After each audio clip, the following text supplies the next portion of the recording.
Mga troops, morning. Ito, magmimix po tayo ng original na lupa na mataba at saka animal manure. Ako ng baboy. Ayan po, medyo tuyo na siya. Ayan, ilalawak po natin dito sa lupa na mataba para po ilagay natin doon sa mga seedling tray. Ayan po. Kasi meron po tayong inilipat na mga sili. Ayan po. Ilipat natin yan para po sila ay tumaba. Ayun, meron pa doon ano po. Tapos may mangilan-ngilan na talong. Ayan. Ang sili po ay talagang kailangan na po lagi po ngayon sa lahat ng larangan ng kainan. Laging kasama sili. Kalamansi, yan, sa sibuyas, tuyo. Kailangan mo kasama. Kaya ngayon, dahil tayo farming, tayo po magtatanim ng sili, magpupunla ano po. Ngayon, ang gagawin natin para po siya mataba, lalagyan po natin ng animal manure. Ngayon, ang nilalagay ko po yung tuyo po na tayo ng baboy. Mimix po natin dito. Ano po, ang abutin. Ganyan lang po ang pagpupunla. Imimix natin ano po. Tanggalin po natin yung mga buo-buo para kasi mamaya may mga bato hindi may iwasan. Ano po mga butil. Imimix lang po natin at tanggalin natin po yung mga malaki. Para po yung punla natin ay matataba.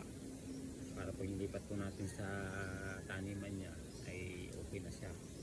May panlaban na siya kung baga diretso siya ng kanyang pagtaba. At the same time, siyempre yung lalagyan nyo po ng taniman ay lalagyan nyo rin po ng pataba. Depende na sa inyo kung lalagyan nyo ng synthetic na pataba o animal manure. Pero mas maganda po kung animal manure. Mas maganda po kung lalong-lalo na yung ipot ng manok. Opo, mas maganda yun. Kasi mataba. Pero sa ngayon, ang available po dito ay tayo ng baboy, ng tuyo. Huwag po kayo madudumi dahil yan naman po ay pits lang. Para sa po ay mataba. Kasi sa paghalaman po mga kabutil, kailangan talagang tiyagaan. Kanya-kanya kasing passion eh. Kanya-kanyang hilig. Kasi kapag hindi po hilig mo pagtatanim, wala talaga. Hindi mo talaga papasukin ito. Mga kabutil. Kasi kumbaga madumi. Pero walang problema. Kasi bakit? Yan dumi na yan, yan may kinakain ang lahat. Kasi kapag walang farmers, kawawa naman po yung mga nagkatrabaho sa mga malalaking kumpanya o kaya sa kumpanya, ano po. Kasi sila, siyempre, kumikita, buwibili lang. Siyempre, yung magtatanim, ibebenta. Kaya po yun. Kung wala naman po magtatanim talaga, wala kang mabibili. O ba? Kaya maganda talaga sa buhay natin ay balanse. May mahirap, may mayaman. Ayun po, kasi kung lahat tayo mayaman, wala na po tayo mabibili. Opo. Kaya lagi magpasalamat din po tayo sa mga farmers, mga kabutil. Kasi kung wala kami, malamang sa malamang wala kayo mabibili ng mga sariwang gulay, prutas, kabutil. Kaya huwag nyo mamaliitin po yung trabaho namin. Kasi nga po, ito po yung mahalaga sa pamumuhay natin ng bawat isa. Ano po? Kailangan tayo po ay maggalangan kung ano po yung ating estado ng buhay at kung tayo mo nakapag-aral hindi.